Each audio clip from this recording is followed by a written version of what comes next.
ఆదికాండము 3వ అధ్యాయము. దేవుడైన యెహోవా చేసిన సమస్త భూజంతువులలో సర్పము యుక్తిగలిదై ఉండెను. అది ఆ స్త్రీతో, ఇది నిజమా? ఈ తోట చెట్లలోని దేని ఫలములనైనను మీరు తినకూడదని దేవుడు చెప్పెనా అని అడిగెను. అందుకు ఆ స్త్రీ, ఈ తోట చెట్ల ఫలములను మేము తినవచ్చును. అయితే తోట మధ్య ఉన్న చెట్ల ఫలములను గూర్చి దేవుడు, మీరు చావకుండునట్లు వాటిని తినకూడదనియు వాటిని ముట్టకూడదనియు చెప్పెనని సర్పముతో అనెను.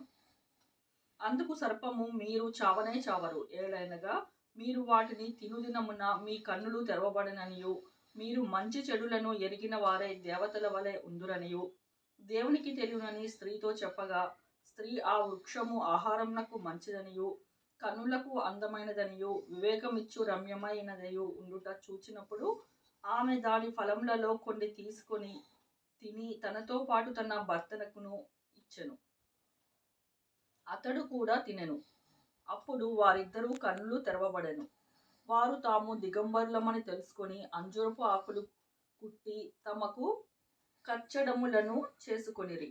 చల్లపూటను ఆదామును అతని భార్యయు తోటలో సంచరించుచున్న దేవుడైన యెహోవా స్వరమును విని, దేవుడైన యెహోవా ఎదుటికి రాకుండా తోట చెట్ల మధ్యను దాగుకొనగా, దేవుడైన యెహోవా ఆదామును పిలిచి, నీవు ఎక్కడ ఉన్నావనెను. అందుకు అతడు, నేను తోటలో నీ స్వరమును వినినప్పుడు దిగంబరిగా ఉంటిని, కనుక భయపడి దాగుకొనుచుండెను అనెను.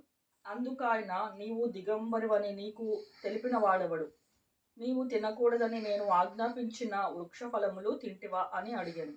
అందుకు ఆదాము, నాతో నుంటకు నీవు నాకిచ్చిన ఈ స్త్రీయే ఆ వృక్ష ఫలములు కొన్ని నాకియ్యగా నేను తింటిననెను. అప్పుడు దేవుడైన యెహోవా స్త్రీతో, నీవు చేసినది ఏమిటని అడుగగా, స్త్రీ, సర్పము నన్ను మోసపుచ్చినందున తింటిననెను. అందుకు దేవుడైన యెహోవా సర్పముతో, నీవు దీని చేసినందున పశువులన్నిటిలోనూ భూజంతువులన్నిటిలోనూ నీవు శపింపబడిన దానివై నీ కడుపులో పాకుచు నీవు బతుకు దినములన్నీయు మన్ను తిందువు. మరియు నీకును ఆ స్త్రీకిని సంతానముకును ఆమె సంతానమునకును వేరయు కలుగచేసెను.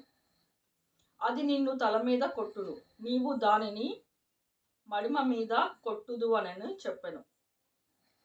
ఆయన స్త్రీతో, నీ ప్రయాసమును నీ గర్భ వేదనను నేను మిక్కిలి హెచ్చించెదను. వేదనతో పిల్లలను కందువు. నీ భర్త యెడల నీకు వాంఛ కలుగును, అతడు నిన్ను ఏలునని చెప్పెను.